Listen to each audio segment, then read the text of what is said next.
नमस्कार, कार्यक्रम जिबेटमा स्वागत छ। गत भदौ 23 देखि संसद बैठकमा अवरोध गरिरहेको प्रमुख प्रतिपक्षी दल नेकपा एमालेले संसदीय प्रक्रियामा भाग लिन नपाएको गुनासो पनि गरिरहेको छ।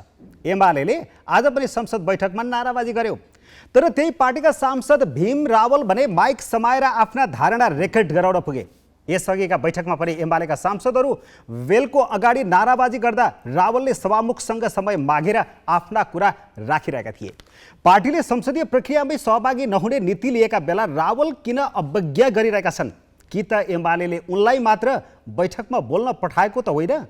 प्रधान न्यायाधीशलाई महाभियोग लगाउने सिफारिस समितिमा बस्ने, विरोध गरे जसरी एमसीसी अनुमोदन गर्न सहयोग गर्ने संसदीय समितिमा भाग लिने, तर संसद बैठकमा भने नाराबाजी गरेर भत्ता बुझ्ने एमालेको शैलीले संसदीय व्यवस्थालाई सुदृढ बनाउँछ कि झन कमजोर? आज यिनै विषयहरूमा केन्द्रित रहेर एमाले नेता भीम रावलसँग कुराकानी गर्दैछौँ। रावलजी, स्वागत छ तपाईँलाई। धन्यवाद। अब तपाईँ एमालेको सांसद कि अरू दलको सांसद कि स्वतन्त्र सांसद कि कसरी चिन्ने? नेकपा एमालेको सिद्धान्त, नीति, यसको विधान, यसको मान्यता, परम्पराले संसदमा सशक्त रूपमा राष्ट्रिय स्वाधीनता, स्वतन्त्रता, स्वाभिमान, जनताको हक अधिकार र न्याय र समानताको पक्षमा बोल्नु भन्छ। त्यसकारण म नेकपा एमालेको त्यो नीति सिद्धान्त अनुसार जनताले जसरी मलाई विश्वास गरेर त्यहाँ आफ्ना भावनाहरू, जनताका मागहरू प्रस्तुत गर्नु भन्ने मलाई जनादेश दिएका थिए, म इमान्दारीपूर्वक त्यसको पालना गरिरहेको छु। तर एमालेको नीति त अहिले संसद बैठक अवरोध गर्नेछ। आज पनि संसद बैठक अवरोध गर्ने नीति थियो। अरू मान्यजीहरूले गएर नाराबाजी गरिरहनु भएको थियो, तपाईँ बोलिरहनु भएको थियो। हामी जति बेला 10 मुद्दे सहमति गरेर केन्द्रीय कमिटीमा आयौँ, थाई कमिटीमा हामीले यो कुरा उठाएका थियौँ र तत्सम्बन्धमा कुनै पनि कमिटीमा निर्णय भएको मलाई जानकारी छैन। हामीहरू जानुभन्दा अगाडि उहाँहरूले गरेको हो भने गरे होला। र हामीले के भनेका थियौँ भने यसरी संसदमा अनिश्चित कालसम्म अवरोध गर्ने कुरा गलत हो भनेको थियौँ।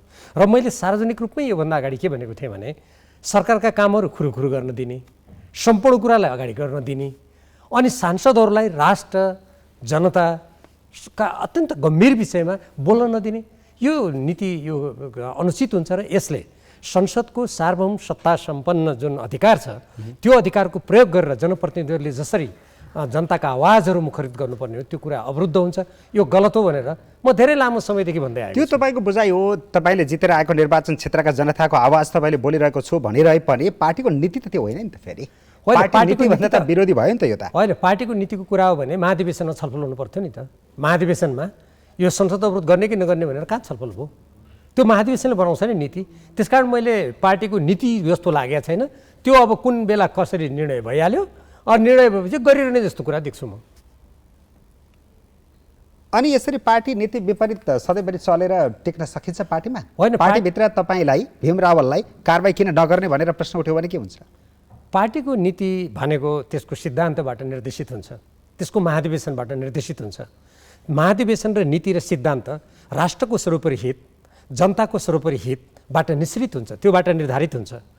पार्टी भनेको कुनै अमुक या कुनै व्यक्ति विशेषको चाहनाबाट चल्ने संस्था होइन।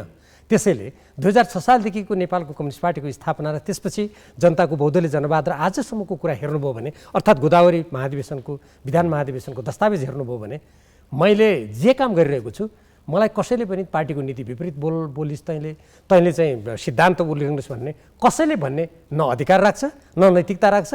त्यसकारण म त पार्टीको नीति सिद्धान्त बुझ्नु अगाडि बढिरहेको छु। जो बढिरहेका छैनन् उहाँहरूले सोच्नुपर्ने हो।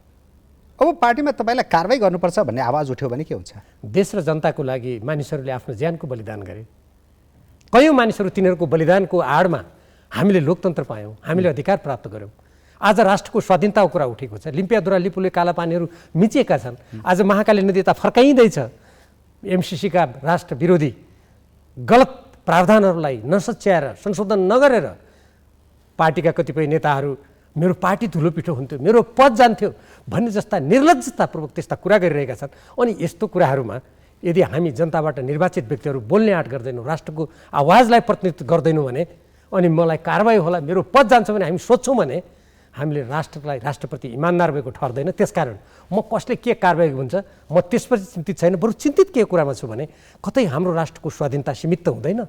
हाम्रा मिचिएका भूभागहरू सदाका लागि अर्काको हातमा त पर्दैनन्। नेपाली जनता आज जुन गरिबी अभावबाट ग्रसित छन्, आज हजारौँ नेपालीहरू, लाखौँ नेपालीहरू मुगलान जान बाध्य छन्। कतै यो तरिका निरन्तर भएर हामीले संविधान बनाउँदा जुन समाजवाद उन्नु प्रणाली ल्याउने भनेका थियौँ कतै त्यसबाट हाम्रो राष्ट्र विमुक्त हुँदैन भन्ने मलाई चिन्ता त्यो छ मलाई। अनि यति निर्लज्ज व्यवहार गरिरहने पार्टीमा तपाईँ कहिलेसम्म बस्ने? होइन, कहिलेकाहीँ कस्तो हुन्छ भने मैले यो पहिले पनि यो सामना गरेको छु, पार्टीभित्र कहिलेकाहीँ वैचारिक र राजनीतिक सङ्घर्ष गर्नुपर्ने अवस्था आउँछ। जस्तो भन्नुहोस् न, नेपालको संविधान नै अहिले वर्तमान प्रधानमन्त्री शेरबहादुर देउवाले मिच्नु भएको छ। अब संविधान मिच्यो भनेर देश छोडेर भाग्ने कुरा त आउँदैन। त्यहाँ जहाँ जहाँ मिचेको छ त्यसको प्रतिवाद गर्नुपर्छ। जस्तो तपाईँ हामीले जति बेला निर्दलीय निरङ्कुश पञ्चायती व्यवस्था त्यो बेला पनि हामीले लडेर जेल राजकाज मुद्दा अहिले संविधान कहाँ मिच्यो?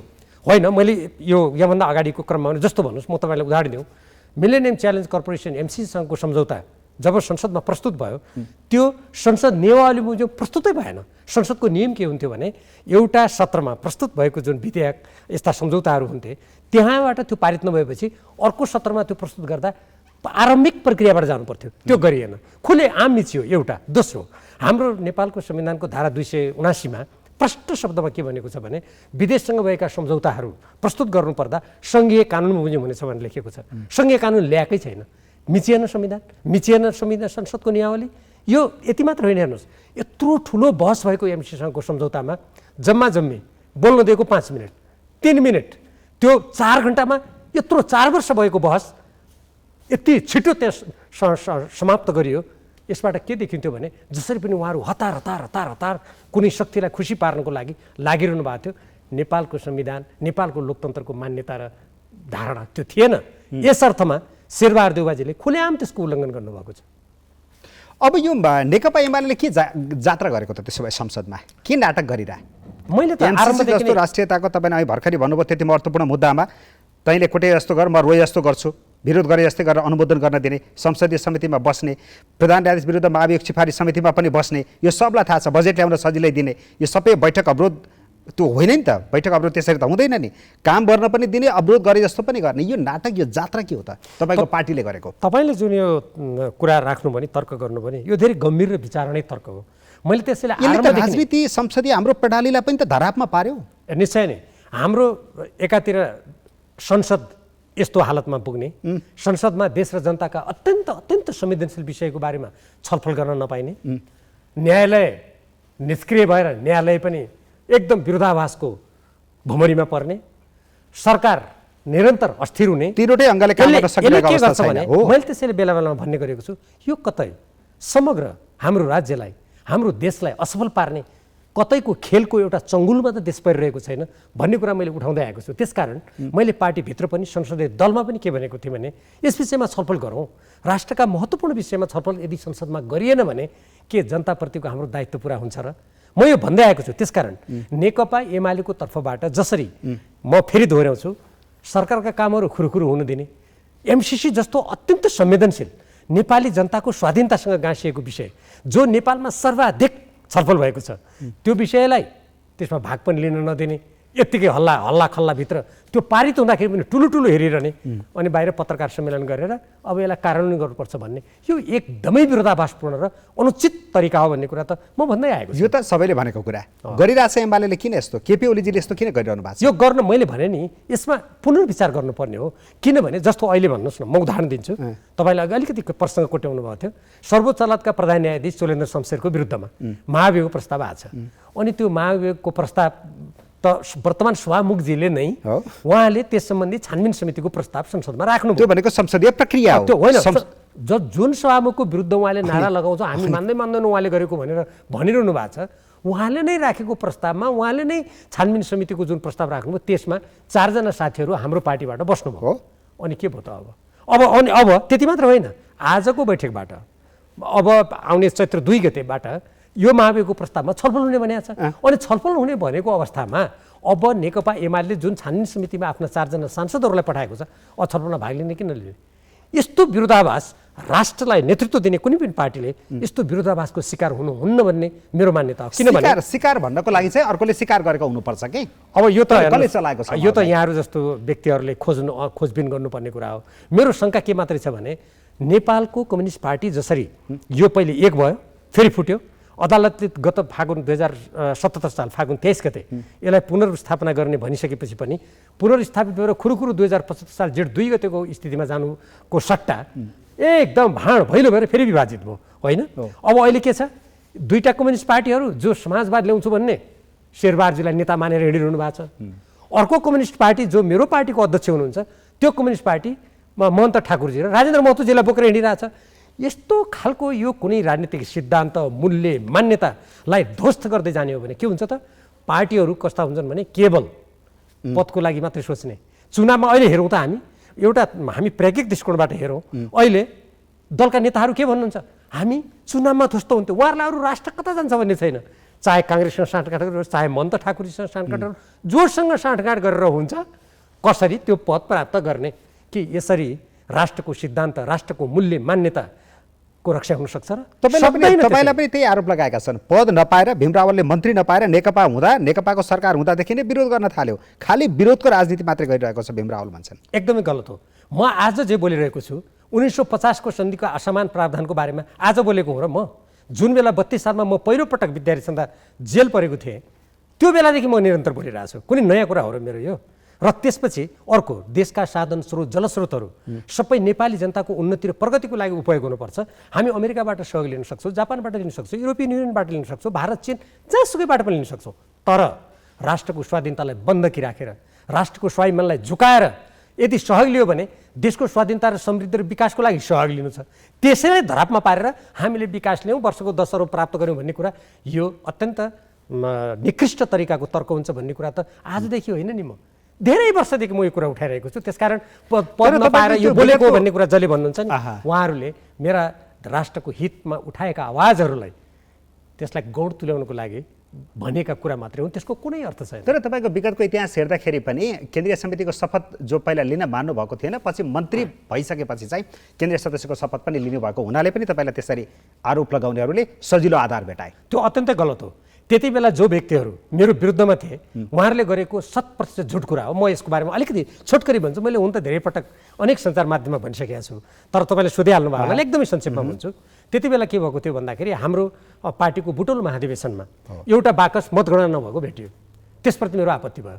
अनि पार्टीको देशमा त बुथ कब्जा हुन्छ, पार्टीभित्र हुने हो र भनेर मैले त्यसको विरोध गरेँ। यद्यपि पार्टीलाई असर पर्ला भनेर मैले सार्वजनिक रूपमा त्यति बोलिनँ। पार्टीले छानबिन कमिटी गठन गर्यो। छानबिन कमिटी गठन गरिसकेपछि मैले त्यसमा के भने यसको बारेमा छानबिन गरेर यो गल्ती स्वीकार नगर्ने हो भने यसको केन्द्रीय सदस्य हुनुको के अर्थ छ?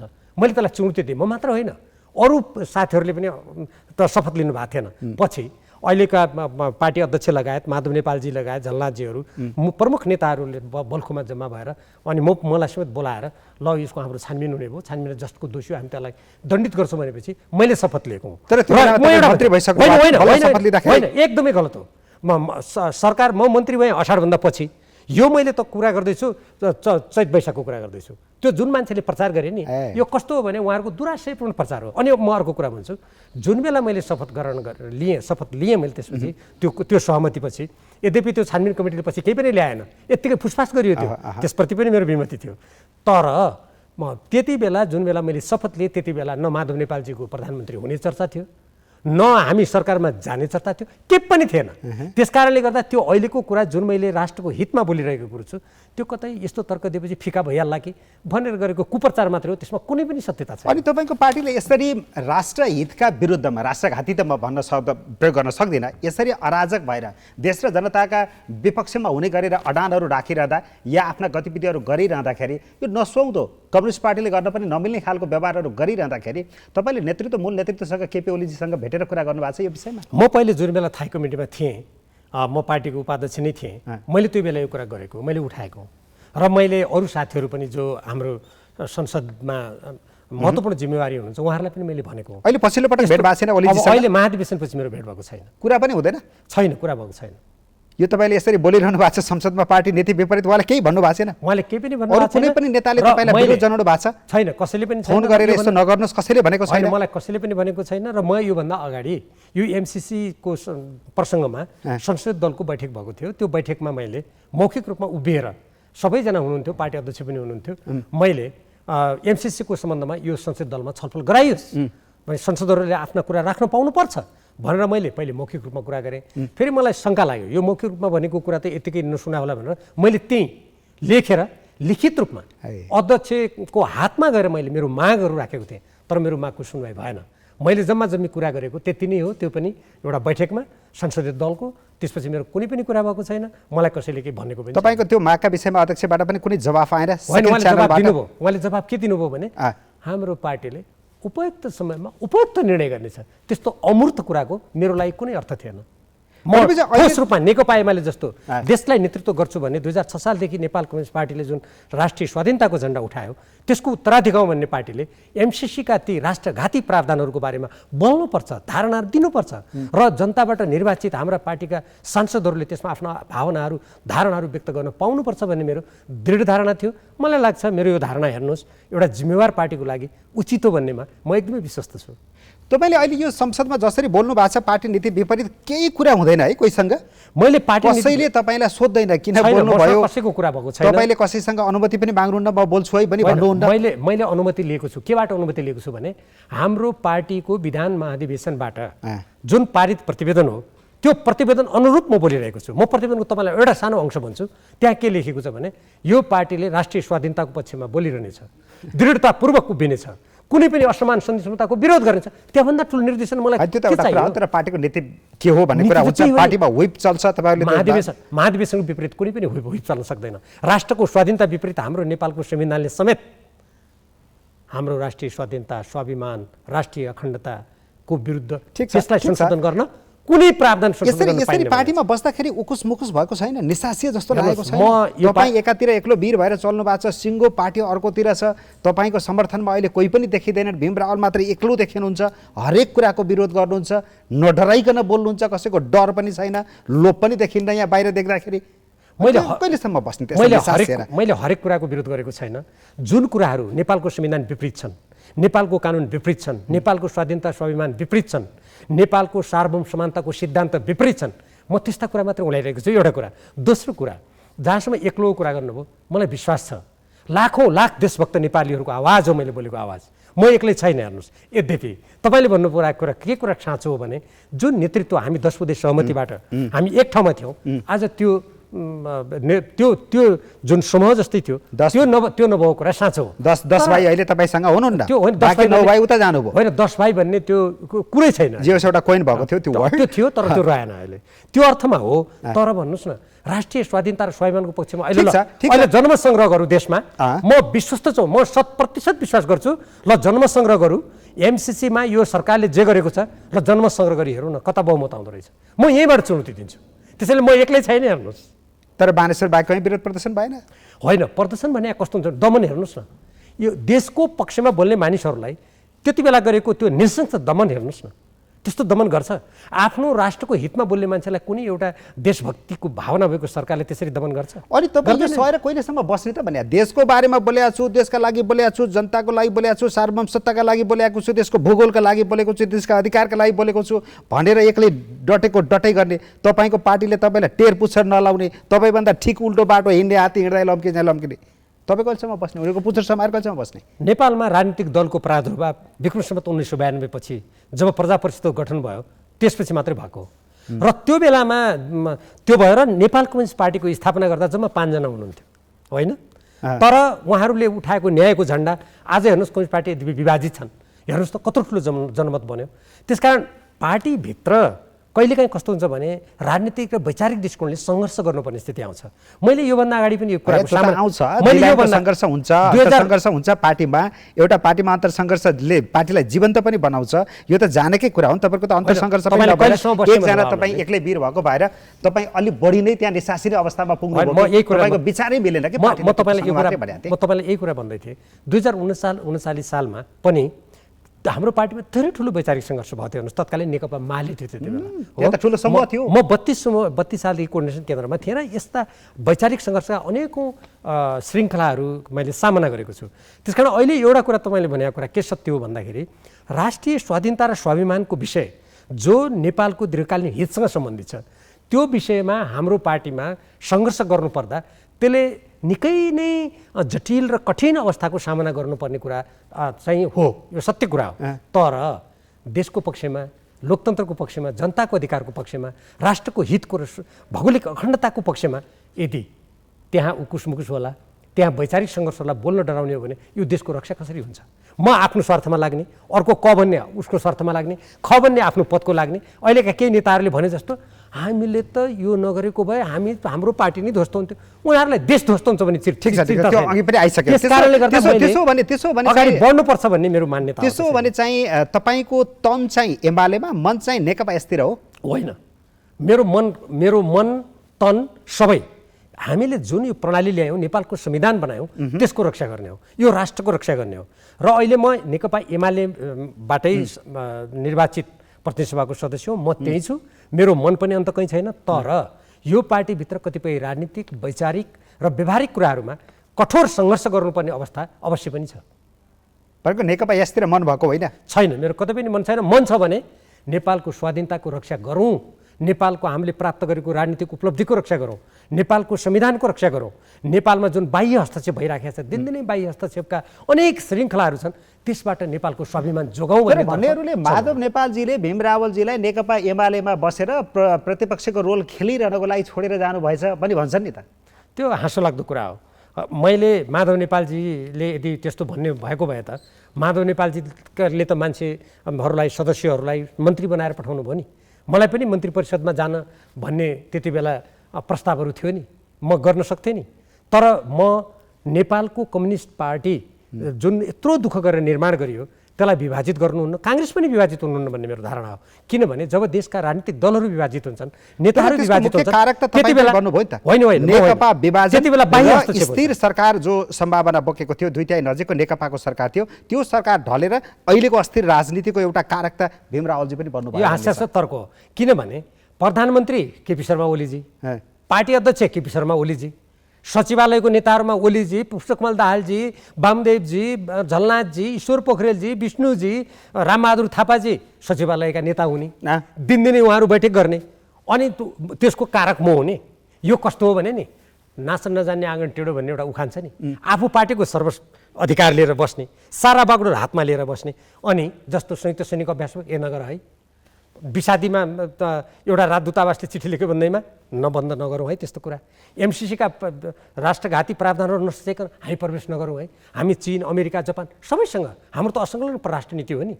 हामी त्यसरी जाउँ है भन्दा मैले सरकार ढाले भन्नु भनेको यो अत्यन्त हास्यास्पद, आफ्नो अयोग्यतामाथि पर्दा हाल्ने तर्क बाहेक त्यो केही पनि होइन। तर भीमराजी, अहिले पार्टीले जति पनि तपाईँले मन नपराएका कुराहरू गरिरहँदाखेरि सहेर बस्ने, तर नेकपा छँदा, नेकपाको सरकार छँदाखेरि चाहिँ अर्को एउटा ग्रुपसँग मिलेर भीम रावलजीले चर्का कुरा गरेर, गुटबन्दी गरेर, अर्को पक्षलाई बलियो बनाएर, केपी ओलीजीलाई कमजोर बनाएर नेकपा फुटाएको त हो नि। एकदमै सरकार त गिराएको हो नि। एकदमै गलत हो। त्यो के भएको के हो भन्दाखेरि त्यो बेला सहेर के हुन्थ्यो? अहिले जस्तै सहेर बसेको भए के हुन्थ्यो? मैले होइन, म एकदमै सहयोग हो। म तपाईँलाई अलिकति भन्छु, त्यो बेला भएको के हो भने जब नेकपाभित्र विवाद भयो, नेकपाभित्र विवाद भएर चरम विवाद भइरहेको अवस्थामा के भयो त भन्दाखेरि त्यसपछि गएर पुस 5 गते प्रधानमन्त्रीले प्रतिनिधि सभा विघटन गरिदिनु भयो, होइन? प्रतिनिधि सभा विघटन गरेपछि त्यो विवाद चर्केर के भयो भने प्रतिनिधि सभा विघटन गर्नु भनेको संविधानमाथिको प्रहार भयो। त्यस्तै संवैधानिक परिषद सम्बन्धी कानुन पनि उहाँले स्वेच्छाचारी ढङ्गले संशोधन गर्नुभयो भनेर हामीले त्यसको विरोध गरेको। त्यो जुन हामीले प्रणाली ल्यायौँ नि, त्यो प्रणालीमाथि आघात भएपछि त्यसको रक्षा गर्नु हाम्रो कर्तव्य थियो। त्यहाँ विवाद भयो, त्यो विवाद चर्कँदै जाँदा के गरिदिनु भयो त अहिलेको वर्तमान पार्टी अध्यक्षले भने उहाँले केन्द्रीय कमिटी नै भङ्ग गरिदिनु भयो। हामीलाई म उपाध्यक्ष थिएँ, सब निकालिदिनु भयो र उहाँले 900 सङ्ख्या भएको उहाँले केन्द्रीय कमिटी बनाउनु भयो। त्यसैले गर्दा त्यो मैले गरेको होइन नि, प्रतिनिधि सभा मैले विघटन गरे हो र। अनि त्यसपछि के भयो, जब 2077 साल फागुन 23 गते सर्वोच्च अदालतबाट दुईटै पार्टी भङ्ग हुने जस्तो निर्णय आयो, हुन त 15 दिनभित्र मिल भनेको थियो, त्यो मिल भनेको कुरा खालि देखावटी मात्रै थियो। त्यसपछि के भयो, हामीले भन्यो 2075 साल जेठ 2 गतेभन्दा अगाडि जाउँ भनेर हामीले धुमाराममा वार्ता गऱ्यौँ। माधव नेपालजीको नेतृत्वमा दुई पक्षको वार्ता गऱ्यौँ हामीले। प्रधानमन्त्रीले मान्नु भएन, अर्थात् हाम्रो पार्टीको अध्यक्षले मान्नु भएन। हामी अब विवाद नगरौँ भनेर भन्यौँ। त्यसपछि 10 बुँदे सहमतिमा त सबभन्दा अगाडि नेतृत्व गरेर पार्टीलाई मिलाउने भूमिका खेल्ने मै होइन र? मैले कसरी नसकेको? तर पहिला माधव नेपाल र प्रचण्डजीहरूलाई उचाल्नु भयो, उचालेको माधव नेपाल र प्रचण्डजीहरूलाई काँध थाप्नु भयो। उहाँहरू तपाईँहरूको बलिया काँध पाएपछि उहाँहरू पनि मख परेर ओलीजीका विरुद्ध फायर खोल्नु भयो। अन्तिममा उहाँहरूलाई घरलाम घुर्लुममा भुइँमा पछाडिदिएर भीम रावलजी उता मिल्नु। मलाई यो हाँसो लाग्छ यस्तो कुरा सुन्दा, किनभने म सचिवालयको सदस्य थिएँ र सचिवालयमा विवाद गर्ने उहाँहरू यदि मैले काँध थापेर मैले उचालेर उहाँहरू उचालिनु भएको भए त्यसो भए 10 बुँदे मानेर जाउँ, पार्टी नफुटा हुँदा पनि त मान्नु पर्थ्यो नि। पार्टी पहिला बस्ने त ओलीजीसँग अब सकिन्न, ओलीजीसँग सकिन्न बस्न, संविधान विरुद्ध गतिविधि गर्ने ओलीजी, अधिनायकवादी ओलीजी, पार्टीमा एकलौटी शासन गर्न खोज्ने ओलीजी, पार्टी चलाउन खोज्ने ओलीजी, उहाँहरूसँग बस्न सकिन्न भनेर त तपाईँहरू हिँड्या हो नि त। 4 साल यही समयमा त तपाईँको गुटबन्दी हुन्थ्यो, होटलमा बैठक चलिरहेको थियो। म तपाईँलाई भन्छु, त्यो जति बेला नेतृत्व जति बेला नेकपाको विवाद थियो नि, प्रतिनिधि सभा विघटन भयो 2078 साल फागुन 23 गतिभन्दा अगाडिको कुरा गर्नुभयो तपाईँले। त्यति बेलाको विवादको नेतृत्व गर्ने त पुष्पकमल दाहालतिर माधव नेपालजी हुनुहुन्थ्यो होइन। जब फागुन 23 पछि पार्टी अलग भयो त्यो बेला कार्यदल गठन गर्ने म हो र माधव नेपालजी र केपी ओलीजी होइन कार्यदल गठन गर्ने। मलाई त्यहाँ काम गर पार्टी मिला भन्ने होइन उहाँहरू। अनि मैले त्यसमा सक्रियतापूर्वक 10 मध्ये सहमतिलाई सफलताको बिन्दुमा पुर्याएको होइन। मैले कसरी पार्टी फुटाएँ? पार्टी फुटाउने उहाँहरू नै हो, यो फुटाको बिउ रोप्ने पनि उहाँहरू नै हो। 2/3 सरकारलाई व्यवस्थित रूपमा चलाउने, पार्टीलाई मिलाएर लैजाने काम कर्तव्य प्रधानमन्त्री समेत हुनुभएका अध्यक्षको हो कि थाई कमिटीको एउटा सामान्य सदस्य भीमरावको हो? यदि भीमरावले नै त्यो गर्नु थियो भने अध्यक्ष मलाई दिएको भए म मिलाएर लान्थेँ। त्यसो भए मेरो एउटा मात्र प्रश्न, तपाईँ प्रचण्ड र माधव नेपाललाई किन साथ दिनु भएन? माधव नेपाल जब पार्टी फुटाएर हिँडेपछि म किन साथ दिने? म त 10 मध्ये सहमतिमा पार्टी मिलेर जानुपर्छ भन्ने कार्यदल जुन माधव नेपालजी र केपी ओलीजीले गठन गर्नुभयो, म त त्यहाँ हस्ताक्षर गरेका व्यक्ति हो नि। मेरो हस्ताक्षरप्रति मेरो नैतिक दायित्व हुन्थ्यो नि। उहाँले कार्यदल गठन किन गरे त? मैले बालुवाटारमा गएर केपी ओलीजीलाई के भनेको थिएँ भने साँच्चै कि तपाईँ कार्यदल बनाएर पार्टी एकता गर्ने हो भन्दाखेरि उहाँले अङ्ग्रेजी शब्द प्रयोग गर्नुभएको थियो, गो अहेड। म पूर्ण रूपमा सकारात्मक छु। उहाँले त्यो वचन दिएपछि म कार्यदलमा सक्रिय भएको। अब माधव नेपालजीको कुरा गरौँ, उहाँले केपी ओलीजीसँग छुट्टा छुट्टै वार्ता गर्नुभयो, गोप्य छुट्टै वार्ता गर्नुभयो र कार्यदल गठन गर्नुभयो भने चाहिँ मैले उहाँलाई सोधेको थिएँ तपाईँले कार्यदल गठन किन गर्नुभयो? 2 जनाले सही गरेर 2025 साल जेठ 2 गते अगाडि फर्काउने भने भइहाल्थ्यो नि भन्दाखेरि होइन, कार्यदल गठन गरौँ भन्नुभयो। सिंहदरबारको बैठकमा पनि मैले कार्यदलको विरोध गरेको थिएँ, यहीँबाट घोषणा गरौँ भनेको थिएँ। 12-13 जना नेताहरू थियो उहाँ। के घोषणा? यो पार्टी 2025 साल जेठ 2 अगाडि फर्काउने भनेर जुन कार्यदल बनाइयो नि, भनेपछि उहाँहरू 2 जनाले कार्यदल बनाएर सहमति गर भन्ने। अनि जब 10 मध्ये सहमति भएर हामीले सही गऱ्यौँ अनि माधव नेपालजी एकातिर फर्किने, केपी ओलीजी अर्कातिर फर्किने, अनि पार्टी फुटाएको दोष मेरो टाउकोमा आउने। यो भनेको यो यदि कसैले यस्तो तर्क दिन्छ भने यो निकृष्ट तर्क हो। मैले त एक बनाउनु खोजेको थिएँ पार्टीलाई। अब तपाईँको राजनीतिक भविष्य के त? तपाईँ करिब 66 वर्ष हुनुभयो। म त्यसको हाराहारीमा छु होइन। अब पार्टी विधानले त कति 70 वर्षमा लगाम लगाइदिन्छ तपाईँहरूलाई? होइन, त्यो लगामसँग के चिन्ता भयो र मलाई? अब के गर्नुहुन्छ? मलाई हेर्नुहोस्, अब रिटायर्ड लाइफ के हुन्छ? म तपाईँको यो लोकप्रिय कार्यक्रम मार्फत तपाईँलाई र तपाईँ मार्फत सम्पूर्ण जनताहरूलाई भन्न चाहन्छु, मलाई मेरो भविष्य के हुन्छ भन्ने चिन्ता होइन, यो देशको भविष्य के हुन्छ भन्ने चिन्ताले म बोलिरहेको। किनभने हेर्नुहोस्, कुनै पनि स्वाभिमानी नागरिकले, देशभक्त नागरिकले देश राजनीतिक दृष्टिकोणबाट, आर्थिक दृष्टिकोणबाट, सामरिक दृष्टिकोणबाट अर्काको पराधीन भएको हेर्न सक्दैन। आजकल कतिपय मानिसहरू अब नेपालले स्वतन्त्र परराष्ट्र नीति छोड्नुपर्छ।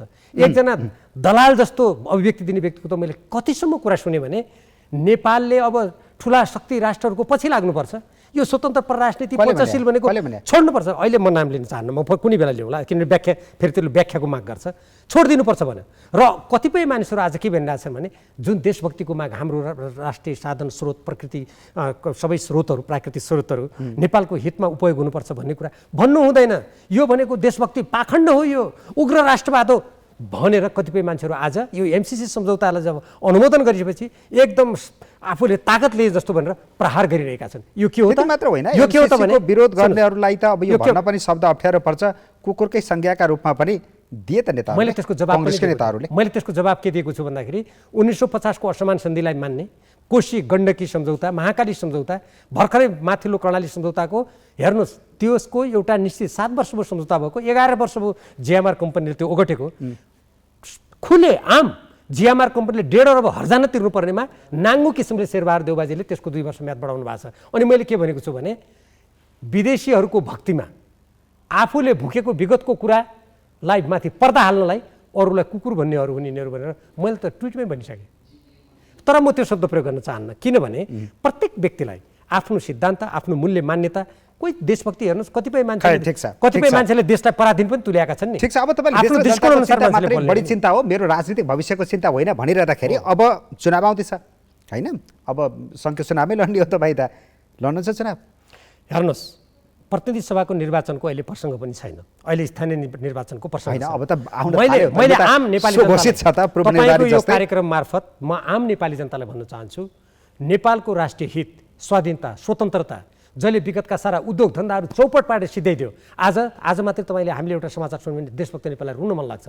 धान मात्रै, धानको बिउ मात्रै, धानको बिउ मात्रै अहिले करोडौँ रुपियाँको आयात हुन्छ। हाम्रा अहिले तराईमा तपाईँ जानुभयो भने पुनः बिउ उत्पादन नहुने बिउमा किसानहरू त्यो कुचक्रमा फसेर हामी त उपनिवेश बन्दैछौँ आर्थिक रूपमा। अनि यतातिरका कुरा उठाउँदाखेरि यिनीहरूले चाहिँ राष्ट्रवादको कुरा उठाएर देशलाई खत्तम पार्नुपर्ने भन्ने केही डकार्नेहरूका कुराहरू पनि म सुनिरहेको छु। त्यसैले मैले के भन्न खोजेको छु भने यो निर्वाचनमा अब स्थानीय निर्वाचन होस्, अब आम निर्वाचनको त आउनु बाँकी छ, तपाईँलाई सोध्नुभयो, यो निर्वाचनमा राष्ट्रको हितमा उभिने जोसुकै व्यक्ति होस् तिनीहरूलाई नेपाली जनताले जिताउनुपर्छ, राष्ट्रको हित विपरीत जानेहरूलाई पराजित गर्नुपर्छ भन्ने मेरो मान्यता छ। ल अब त्यो भनेको त तपाईँको भाषामा त कङ्ग्रेस पनि राष्ट्रहित विपरीत छ, एमाले पनि राष्ट्रहित विपरीत चलेको छ, माओवादी केन्द्र पनि राष्ट्रहित विपरीत चलेको छ। अब जिताउने कसलाई? उम्मेदवार पनि हुन्छन् हेर्नुहोस् कतिपय।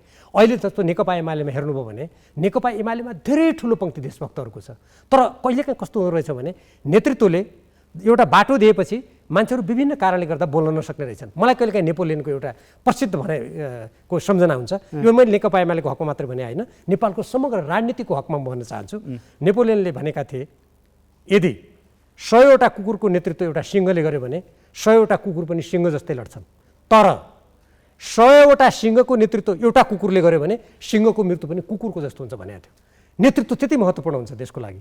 आज हाम्रो देश हेर्नुहोस्, कूटनीति हेर्नुहोस् त हाम्रो लथालिङ्ग भताभुङ्ग, हाम्रो अन्तर्राष्ट्रिय सम्बन्ध हेर्नुहोस्, हाम्रो सुरक्षा निकायभित्र तपाईँ हेर्नुहोस्, नेपालको राष्ट्रिय स्वाधीनता स्वतन्त्रताको बारेमा कतै एउटा गहन विश्लेषण गर्ने हाम्रो कुनै निकाय छ? अनि यो त अचम्मको कुरा भयो। अब चुनाव आउँदैछ, एमालेको नेतृत्वमा एमालेकै भोट माग्न जान्छ होला नि तपाईँ, होइन र?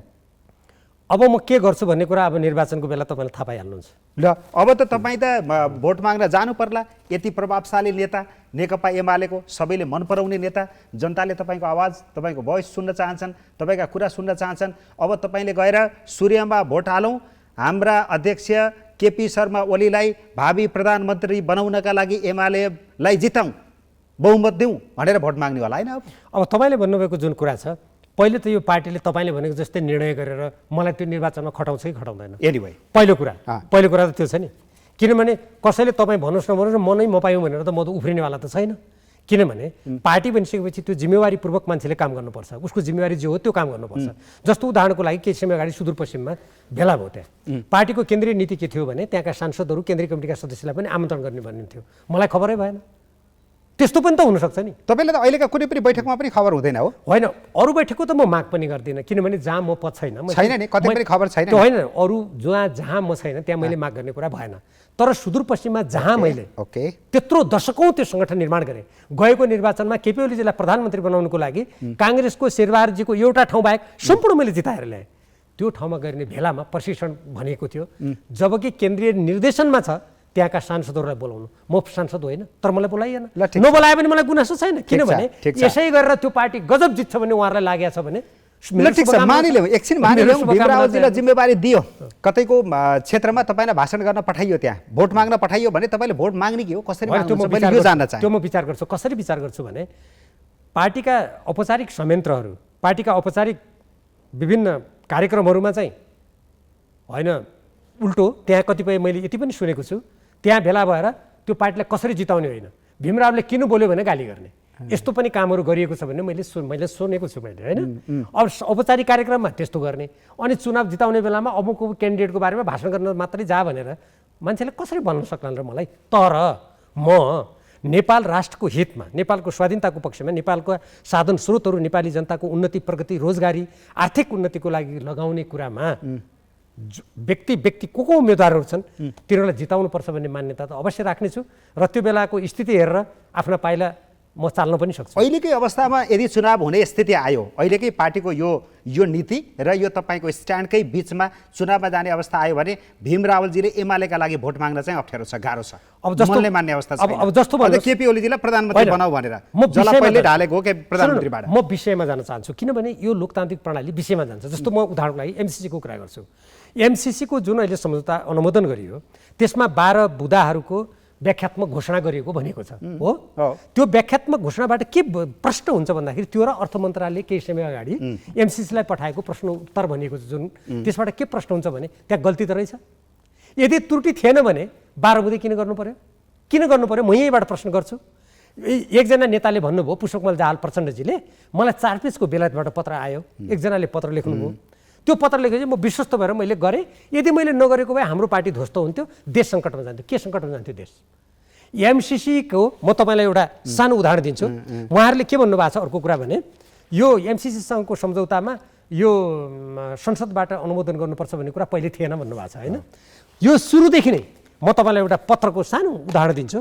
सुरुदेखि नै जब सन् 2014मा नेपाल ग्रोथ डायग्नोस्टिक अर्थात् नेपाल वृद्धिको चिरफार, नेपालको अर्थात् अर्थव्यवस्थाको चिरफार भन्ने दस्तावेज तयार भयो, त्यो दस्तावेज त्यो प्रतिवेदन अमेरिकी एमसिसीको 8 जना टोली, त्यसको टोलीको नेतृत्व अमेरिकनले नै गरेको थियो, पैसा पनि अमेरिकनकै थियो एमसिसीको, त्यसको नेतृत्वमा भएको थियो। त्यो कुरा कहीँ पनि चर्चा गर्दैन, नेपालले आफै छानेको हो नि भन्छन्। जबकि सम्झौताको अनुसूची 5 को कमा एमसिसीलाई सन्तुष्ट सार र रूपमा एमसिसीलाई सन्तुष्ट हुने गरी भारतको समर्थन प्राप्त गरेको हुनुपर्नेछ।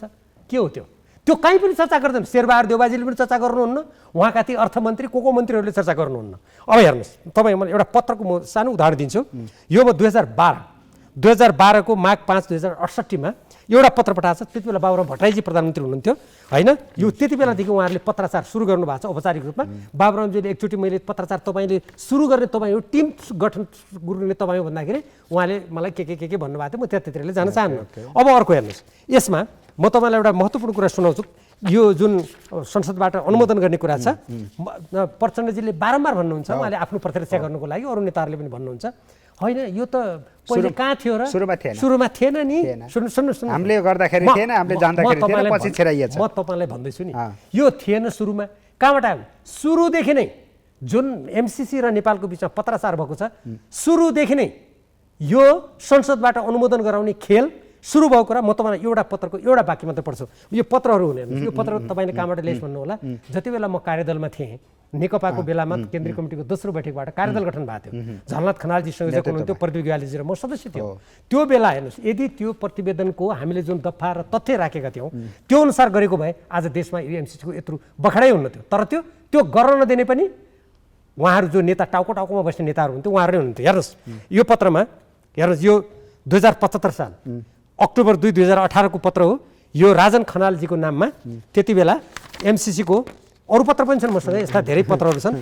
त्यति बेला यो क्यारोलिन टी नुएन deputy president department of compact अपरेसनले लेखेको पत्र हो।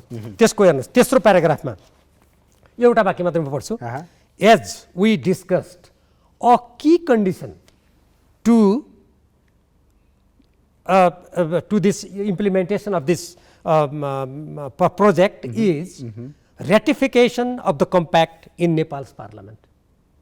यो चाहिँ यसको एउटा महत्त्वपूर्ण की भनेको छ हैन, बुझ्यौ नि? एउटा यसको प्रमुख शर्त नै के हो भने यसलाई यो कम्प्याक्ट भनेको सघन, कम्प्याक्टको अर्थ यो पनि नेपालीले बुझ्नु जरुरी छ। थ्रेसहोल्ड भनेको आरम्भिक सुरुको, कम्प्याक्ट भनेको सघन आयोजना हो। यो पनि अंग्रेजी क्या हो भनेर मान्छेलाई यतिकै बराली दिएको छ। अनि कोही मान्छे चाहिँ अंग्रेजी त जाने, भीमरावले अंग्रेजी पढेकै छैन। अनि त्यसो त तपाईलाई अन्तर्राष्ट्रिय कानुन सम्बन्धी ज्ञान रहेनछ, पुरा पढ्नु भएनछ भन्ने पनि आरोप आएको छ। त्यही त उहाँहरूलाई म चुनौती दिन्छु। यो एउटै मात्रै सघन अर्थात् कम्प्याक्ट योजना, यो सम्झौता होइन, 1 दर्जन सम्झौता छन्। 1 दर्जन सम्बन्ध नेपाली कांग्रेसको शेरबहादुर देउबाजी लगायत कसले पढ्नु भएको छ मेरो यहाँ अगाडि आउनुहोस्, म त्यसको दफा उहाँलाई पढाएर पठाइदिन्छु। तपाईलाई त गगन थापाजीले पनि च्यालेन्ज गर्नुभयो त्यो जलिसुकै च्यालेन्ज खेलमा आएर सफल भन्नुहोस् भनेर भन्नुभयो। मैले उहाँलाई के भने शेरबहादुर देउबाजीले त पढ्दै नपढेकाले यो गलत व्याख्या गरिरहेका छन् भनेर पनि जवाफ दिनुभयो। उहाँको के भने उहाँको सत्यमाथि पर्दा हाल्ने षड्यन्त्र हो। मैले के भनेको छु भने यो संसदमा त्यसो भए यो 1 दर्जन भन्दा बढी जुन सम्झौता छन् मलाई यहाँ पेश गर्न दिइयोस्, यहाँ बहस गरौँ मैले भनेको छु। खोइ त उहाँहरूले आँट गरे जे होस् त्यता म यो वाक्य फेरि म भन्छु, यो वाक्य भन्छु। यो चिठी होइन मैले कसले लेख्या भनिसकेँ, हेर्नुहोस् चाहिँ एमसिसी को माथि छाप छ, लोगो छ, चिठी छ। यो सुरुदेखि नै संसदबाट अनुमोदन गराउने कुरा चाहिँ महत्त्वपूर्ण रूपमा उठाइएको रहेछ। एउटा पत्रमा मात्रै होइन, म तपाईलाई यहाँ 6-7 वटा पत्रमा म ठाउँमा लेखेँ। अब यसमा छलफल गर्नु पर्दैन, यो त्यसकारण म के भन्छु अनुमोदन मैले पढ्नु एकछिन यहाँ एउटा कुरा जान्न जरुरी छ। शेरबहादुर देउबाजीले जति बेला आफ्नो अर्थमन्त्रीलाई अमेरिका पठायो यो सम्झौता गर्नको लागि, हामीले त अर्कै राम्रो गर्न खोजेका थियौँ। पछि बिगारे जुन भन्छ उहाँ देश जनतालाई ढाँट्दै हुनुहुन्छ, जनतालाई भ्रम सिर्जना गर्दै हुनुहुन्छ। यस्तो भ्रम फिर्जना गर्ने व्यक्तिलाई पदमा बस्ने अधिकार हुँदैन अरू देशमा।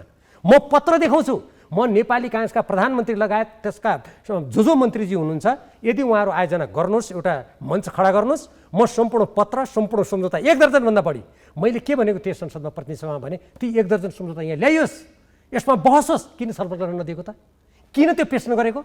त्यहाँ त एउटा मात्रै सम्झौता, यो सघन कम्प्याक्ट मात्रै प्रस्तुत गरिएको छ। कार्यान्वयन सम्झौतामा त यस्ता देशघाती प्रावधानहरू छन्। म यहीँबाट भन्न चाहन्छु, हेर्नुहोस्, म चुनौतीका साथ भन्न चाहन्छु, त्यो प्रसारण लाइनमा एमसिसीको अधिकार हुनेछ, नेपाल सरकारले छुनु पाउने छैन मर्मत गर्नु पर्यो भने, र त्यसले चर्चेको जग्गामा एमसिसीको अधिकार हुनेछ भन्ने कुरा म प्रावधान देखाइदिन्छु। अहिले समय दिनुहुन्छ भने मैले अहिले पनि ठिक छ भीमरावजी, अब यो अनुमोदन भइसक्यो, अब यो अनुमोदन गर्ने मान्छे र यसका विरोध गर्ने मान्छेहरूलाई जनताले कसरी जज गर्छन् त्यो चुनावका बेलामा पनि होला, बाँकी दिनहरूमा पनि होला। तपाईँ चुनावमा जानुभयो भने तपाईँलाई फैसला गरिदिएलान्। एउटा कुरा भन्छु म, यो अनुमोदन हुँदैमा यसका राष्ट्रघाती प्रावधानहरूको भोलि कसरी कार्यान्वयन हुन्छ भन्ने कुरा हेर्नको लागि देशभक्त नेपालीहरू चुप लागेर बस्दैन भन्ने कुरामा मेरो 100% विश्वास छ। त्यसकारण तपाईँले अघि चुनावी अभियान भन्नुभयो नि, अब चुनावी अभियानमा त म यो कुरा बोल्छु, अवश्य बोल्छु। यदि मलाई मान्नुहोस् पार्टी लाइन विपरीत हुन्छ, अथवा तपाईँको एमाले पनि त यसलाई त अप्रत्यक्ष रूपमा अनुमोदन गर्यो, यसको राम्रै हो भनिसकेको छ उसले, त जनताले त बुझ्यो अब त एमाले पनि समर्थनमा हो भन्ने कुरा त। अब भीमरावजीले विरोध गर्ने, एमालेको नेता भएर जाने, यहाँनिर कसरी बुझ्ने जनताले? भीमरावल एमालेको नेता कि छुट्टै नेता? तपाईँलाई अघि एउटा रिस शब्द प्रयोग छ, लाइन भनेर होइन, पार्टीको नीति भनेर। पार्टीको नीति देशको हित अनुकूल हुनुपर्छ, हो कि होइन? हो, महाधिवेशनको निर्णय अनुकूल हुनुपर्ने हो, नेपालको संविधान अनुसार हुनुपर्छ। नेपालको संविधानमा लेखेको छ नीतिमा, नेपाल असंलग्न स्वतन्त्र परराष्ट्र नीति पञ्चशीलका सिद्धान्त अनुसार हिँड्नुपर्छ र विगतका सन्धि सम्झौताहरूको पुनरावलोकन गरेर समानताको आधारमा मात्रै त्यसले सम्झौता गर्नुपर्छ भन्ने संविधानले लेखेको कुरा शेरबहादुर देउबाजी र अरू पार्टीले मान्नुपर्छ कि पर्दैन? म त्यो लाइनमा हिँड्छु, म त्यो नीतिमा हिँड्छु र म जनतालाई भन्छु, जनता संविधान लिएर हिँड्छु म बोकेर। हेर्नुहोस् जनता हो, यस्तो लेखेको छ, नेपालका यी टुप्पो टुप्पोमा बस्ने नेताहरूले यसको उल्लङ्घन गरे, सोच्नुहोस् भन्छु म। प्रत्येक मलाई जान्छ तपाईँ जान पाउनु पर्यो नि त चुनावमा। सुदूरपश्चिम विचार लेखराज भट्टले तपाईँलाई टिकट दिनु होला? अब जनताको बिचमा मलाई हेर्नुहोस्, म कसैको टिकट पाइएला पाउनुपर्छ, कसले देला किन देला मलाई चिन्ता छैन। एक्लै जानु छ पाएन भने होइन, यो देश कसैको ठेक्का हो र? कसैको यो बफौती हो र यो देश? तपाईँको जति अधिकार छ, मेरो अधिकार जति छ, तपाईँको अधिकार जति त्यति छ, प्रत्येक नागरिकको अधिकार छ। अनि मलाई जनतामा जान रोक्ने को हुन्? मैले के कुनै व्यक्तिको मुख हेरेर म राजनीतिमा लागेँ हो र आजभन्दा झन्डै 50 वर्ष अगाडि? ठिक छ, तर तपाईँलाई एमाले टिकट दियो भने पनि एमालेका लागि भोट माग्ने अवस्था चाहिँ रहेन। होइन, म के भन्छु भने मैले मत मागेँ भने पनि के भन्छु भने नेकपा एमालेलाई मत दिँदाखेरि यो देशभक्त यो राष्ट्रको हितमा यहाँ आँचाउन लागेको छ, भोलि त्यसलाई सुधार्ने गरी दिनुहोस् भन्छु म। एमालेको भोट माग्नु पर्दा पनि म त्यो भन्छु। अब एमसिसी कार्यान्वयन हुन्छ कि हुँदैन त्यसो बारे? अब कार्यान्वयन हुने नहुने जुन प्रसङ्ग छ नि, मैले त्यो पनि बोकेको छु। अहिले तपाईँको यो छोटो अन्तर्वार्ता जनमत सङ्ग्रह भयो भने पनि एमसिसीका विपक्षमा मत आउँछ। म छोटो अन्तर्वार्तामा त्यो सम्भव भएन। यो जो 12 बुँदा यसका जुन व्याख्यात्मक घोषणा भनेको छ, यो व्याख्यात्मक घोषणाको पनि मैले हेर्नुहोस् भियना कन्भेन्सन, संयुक्त राष्ट्र प्रणाली, मैले सबै अध्ययन गरेँ यस बिचमा। यो के अध्ययन गर्नु भएन भनेर त भनिरहेका छन् यही कार्यक्रममा आएर अन्तर्राष्ट्रिय कानुनका जानकारी राख्छन्, भीमरावजीले सबै पढ्न पाउनु भएन छ भने त्यो अन्तर्राष्ट्रिय कानुनका जो व्याख्याता भन्छ म तिनलाई खुला चुनौती दिन्छु। टुडी खेलमा भने टुडी खेलमा, ग्यालेक्सी टेलिभिजनको यो मञ्चमा भने ग्यालेक्सीको टेलिभिजनको मञ्चमा, संसदमा भने संसदमा म उहाँहरूलाई प्रावधान देखाउँछु, जवाब दिनुहोस् न उहाँहरू, म त्यता नजाउँ। म के भन्न चाहन्छु भने यो जुन व्याख्यात्मक टिप्पणी जुन व्याख्यात्मक यो घोषणा भइरहेको छ नि, यो भियना कन्भेन्सन अनुसार के हुन्छ भने दुई पक्षले स्वीकार गर्यो भने मात्रै मान्य हुन्छ। अमेरिकाले स्वीकार गर्यो भन्ने आइसकेको छ। कहाँ गर्यो यो त पुरा हावा फैलाएको छ त। त्यो के हो भने नेपाली जनतालाई जसरी यो एमसिसी आएपछि एकदम यो देश 10-11 अरबले वर्षको यो झिलिमिली हुन्छ भने जुन प्रचार गरिएको छ त्यस्तै प्रचार मात्रै हो। नेपालले साँच्चै भन्नुहुन्छ भने अहिले मात्रै हेर्नुहोस्, अहिले एउटा बोटलर्स नेपालले मात्रै 3 अरब कर तिरेन। अहिले एनसेलले 74 अरब कर तिरेको छ। अमेरिकाले स्वीकारेको त छैन अहिलेसम्म। अमेरिकाले के मात्रै भनेको छ भने मैले हेरेँ, अमेरिकी राजदूतावासको मैले वक्तव्य पनि पढेँ, एमसिसीको वक्तव्य पनि मैले पढेँ। उनीहरूले के भनेको छ भने तिम्रो संसदबाट एक्नोलेज भन्ने शब्द प्रयोग गरेको छ। राम्ररी बुझौँ त्यो एक्नोलेज शब्दको कानुनी अर्थ के हुन्छ। म कानुनको विद्यार्थी हुँ नि, अन्तर्राष्ट्रिय कानुनको पनि विद्यार्थी हुँ म। चुनौतीका साथ भन्छु, म भन्नुपर्ने हुँदो रहेछ कहिलेकाहीँ। हेर्नुहोस्, म घमण्ड गरेर नभन्नु होला, यस्तालाई भन्नुपर्ने हुँदो रहेछ। त्यहाँ एक्नोलेजको अर्थ के हुन्छ भने तपाईँहरूले अर्थात् तिमीहरूले अब भन्नुहोस् जेसो नेपाली शब्द जुन नेपालको संसदबाट यसलाई अनुमोदन गर्यो, यो हामीले बुझ्यौँ, थाहा पायौँ, त्यति भनेको छ। अनि तिम्रा 12 बुँदे जुन कुराहरू छन् त्यो हाम्रो लागि मान्य छ, मलाई देखाउनुहोस् त। ल शेरबहादुर देउबाजी, यो आजको टेलिभिजन कार्यक्रमबाट मैले प्रश्न गरेँ, देखाउनुहोस् नेपाली जनतालाई। त्यो मान्यो भनेर अमेरिकाले कहाँ भनेको छ, मलाई देखाउनुहोस्। के हुन्छ भने म तपाईँलाई भियना कन्भेन्सनको फेरि कुरा होइन, ठिक छ। अमेरिकाले यदि मानेन, कुनै पनि जवाब पठाएन भने के हुन्छ एमसिसी? होइन, जवाब पठाएन भने सम्झौतामा जे लेखिया छ यी राष्ट्रघाती सम्झौता खुरुखुरु कार्यान्वयन भएर जान्छन्। के हुन्छ त्यही हुन्छ। यति पनि बुझाउनु पर्छ यी सरकारमा बस्नेहरू, जो देश हाँक्छु भन्नेहरूलाई। मैले भनेको अमेरिकाले मान्छ स्वीकार्छ भन्ने अपेक्षा पनि छैन। सम्झौतामा मैले भने 1 दर्जन सम्झौता छन् हो, ती 1 दर्जन सम्झौतामध्ये एउटा सघन कम्प्याक्टलाई मात्रै संसदमा पेश गरिएको छ, अरू पेशै गरिएको छैन, जनतालाई अन्धकारमा राखेको छ। तर अनि हामी जस्ता बोल्ने मान्छेलाई के भनेको छ यो व्याख्यात्मक टिप्पणी जो छ यसलाई चाहिँ व्याख्यात्मक घोषणा तपाईले त ठगात्मक टिप्पणी पनि पहिला भन्नुभएको ठगात्मक टिप्पणी नै हो त्यो, ठगात्मक घोषणा नै हो यो त्यो। व्याख्यात्मक घोषणाका रूपमा आयो। यसलाई चाहिँ अर्को पक्षले 3वटा अप्सन हुन्छ अरे के, एउटा चाहिँ स्वीकार्नुपर्छ, एउटा विरोध गर्नुपर्छ, कि यसलाई पुनर्वासी जस्तो गरेर भए पनि अझ थप व्याख्या गरेर उताबाट आउनुपर्छ भन्ने कुरा रहेछ के। यो 3टा भएन भने चाहिँ यो लागू हुँदैन, स्वीकारेन भने चाहिँ लागू हुँदैन। यहाँका मान्छेका आफ्ना व्याख्या हुन्थे। के हुन्छ भने कुनै पनि सम्झौता अरू देशसँग गरेको सम्झौतामा के हुन्छ भने या त त्यो सम्झौताका दुईटै पक्ष बसेर बैठक गरेर त्यसको प्रावधान हामी यो सच्याउन तयार छौँ भन्नुपर्छ, तब मात्रै त्यो संशोधन हुन्छ। एक दोस्रो, अरू भियना कन्भेन्सनको जुन यो इन्टरप्रिटेटिभ डिक्लेरेसन भन्ने अङ्ग्रेजी शब्द व्याख्यात्मक जुन घोषणा बनेको छ त्यहाँ प्रष्ट शब्दमा के लेखेको छ भने यदि दुईटा पक्षले हामीले सम्झौता त गऱ्यौँ तर त्यहाँ कतिपय कुराहरू सच्याउनु पर्ने अवस्था आयो भनेर दुईटै पक्षले महसुस गरेर यो प्रावधानलाई हामीले यसरी सच्याउने भनेर पत्राचार गरेर सच्याइयो भने त्यो कार्यान्वयन हुन्छ भनेको छ। त्यसकारण मैले अस्ति नै के भनिसकेँ भने नेपाल सरकारले अमेरिकालाई के पत्र लेख्छ र अमेरिकाको एमसीले के पत्र लेख्छ त्यो पत्र नेपाली जनतालाई तत्काल जानकारी गराउनुपर्छ। यदि गराएनौ भने तिमीहरू देशघाती हुनेछौ भनेर मैले भनेको छु। किन भन्नु पर्यो भने योभन्दा अगाडि प्रधानमन्त्री शेरबहादुर देउवाजी र पुष्पकमल दाहाल प्रचण्डजीले गोप्य पत्र एमसीसीलाई लेखेर एउटा देशको कूटनीतिक मर्यादा विपरीत, एउटा प्रधानमन्त्रीको मर्यादा विपरीत, पार्टीको नेताको मर्यादा विपरीत उहाँहरूले त्यो काम गर्नुभयो भने सरकारले पत्र पठाए केही पनि खबर छैन, बाहिर केही पनि जानकारी छैन। होइन, मैले त्यो पत्र जनतालाई ल्याऊ भनेको छु। तपाईले अपडेट मागिरहनु भएको छ, एमसीसीका बारेमा के भइरहेछ मैले आज पनि जानकारी दिनु पर्यो भनेर भनिरहनु भएको छ। अब अन्त्यमा समय सकियो। आज तपाईले दार्चुलामा एकतर्फी बाँध बाँधेको कुराको विरोध गर्नुभएको छ, सरकार मौन बसेको छ, यस्तो विषयमा नबोल्ने सरकार त राष्ट्रघाती मानिन्छ भनेरसम्म भन्नुभएको छ तपाईँले। एउटा त्यो कुरा भयो, भारतले एकातिरबाट पेलिरहेको छ, उसले कुनै पनि नेपालका गुनासाहरू र नेपालका कुराहरूको सम्बोधन गर्न चाहिरहेको छैन। अर्कोतिर चीनले पनि एमसीसीका विषयमा बोलेको कुरालाई चिरे हस्तक्षेपका रूपमा पनि बुझेको छ। एकातिर अमेरिकाको दबाब, अर्कोतिर भारतको अटेरी, एकतर्फी रूपमा उसले पेलेको पेले मिचेको मिचे, अर्कोतिर चाइनाले पनि दबाब दिन थालेपछि हामी कस्तो अवस्थामा छौँ? तपाईँले जति कुरा यो जति पनि तपाईँले कुरा गर्नुभयो नि, यो सबै सिर्जना गर्नेहरू जो प्रधानमन्त्री भए, जो टुप्पामा बसे पार्टीका उहाँहरू नै हो। पञ्चायतकाल जस्तो व्यवस्थामा जहाँ निर्दलीय व्यवस्था थियो, हेर्नु यस्तो सारको यस्ता सम्झौता त भएको थिएन, भयो थियो त यद्यपि हामी अधिकारको लागि लडिरहेको छौँ। अब यो मैले त्यसैले के भन्छु भन्दाखेरि यो स्थिति सिर्जना गरेको यो नेताहरूले हो, जो यसको बागडोर सम्हाल्नेहरू उहाँहरूले गरेको हो। त्यसैले नेपाली जनताले सचेत हुनु पर्यो। न हामी चीनले पनि यदि बीआरआईको कुरा गर्नुहुन्छ, कसैले गर्छन्, यदि बीआरआईसँगको जुन बेल्ट एन्ड रोड इनिसिएटिभ हो, यदि त्यसमा चीनले हाम्रो भूमि कब्जा गर्ने, हाम्रो कानुनभन्दा माथि उसको कानुन हुने आयो भने त्यसको पनि विरोध गर्नुपर्छ। यहाँ चीनले गर्यो भने ठिक या अमेरिकाले गर्यो बेठिक होइन। यो नेपालको स्वतन्त्र परराष्ट्र नीति अन्तर्गत यदि कुनै देश हाम्रो मित्र राष्ट्रले हाम्रो कानुन, हाम्रो मर्यादा, हाम्रो व्यवस्था, हाम्रो सार्वभौमिक समताको सिद्धान्तलाई सम्मान गरेर दिन्छ भने हामीले लिने हो। यदि देशको स्वाधीनतालाई बलियो बनाउन, देशलाई समृद्ध बनाउन सहयोग लिने अनि त्यही समाप्त गरेर 10-12 अरबमा देशको स्वाधीनतालाई बन्द राख्ने कुरा हुन सक्दैन। अहिलेको सरकारले अब तपाईँले महाकालीको कुरा गर्नुभयो, दुवैसँग सम्बन्ध राम्रो भएन। अलिकति त्यो महाकालीको कुरा गर्नुभयो, त्यो बगड जुन अस्ति आज मात्रै तपाईले संसदमा बोल्नु भएको त्यो महाकाली नदीलाई भारतले यता फर्कायो हो, त्यस्तो एउटा आफ्नो स्वाधीनतामाथि आफ्नो सिमाना मिचिने कुरा र अन्तर्राष्ट्रिय कानुनको विपरीत हुँदा सरकारले भारतसँग कुरा गर्नु पर्दैन, शेरबहादुरजीले गर्नु पर्दैन, उहाँका परराष्ट्र मन्त्रीले गर्नु पर्दैन।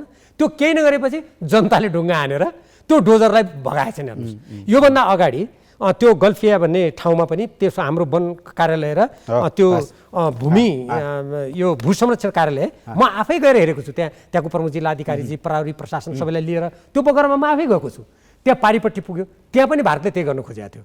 त्यसमा विरोध गरेर जनताले त्यो रोकिएको छ। अनि आफ्नो सिमानाको कुरा मिचिँदा अरू देशकोले आफ्नो नमिच मेरो सिमाना भनेर बोल्न मिल्ने, अनि नेपालको सिमाना मिच्दा यो प्रधानमन्त्री शेरबहादुर देउवाजीको मुखमा र यो गठबन्धन सरकार र यो पार्टीका ठुल्ठुला नेताको मुखमा के को पट्टि लागेको छ, के को पट्टि लागेको छ? देशभक्त नेपाली जनताले सोध्नुपर्छ। यस्तो गर्न मिल्दैन, गर्न पाइँदैन। कि त देशको जिम्मा लिनु भएन, देशको जिम्मा लिइसकेपछि, पार्टीको जिम्मा लिइसकेपछि राष्ट्रको पक्षमा बोल्नुपर्छ भन्ने कुरा यो शाश्वत सत्य हो। त्यो गर्नै पर्छ, त्यसबाट कुनै पनि व्यक्तिलाई उन्मुक्ति प्राप्त हुन सक्दैन। आजलाई समय सक्यो, धेरै धेरै धन्यवाद। धन्यवाद।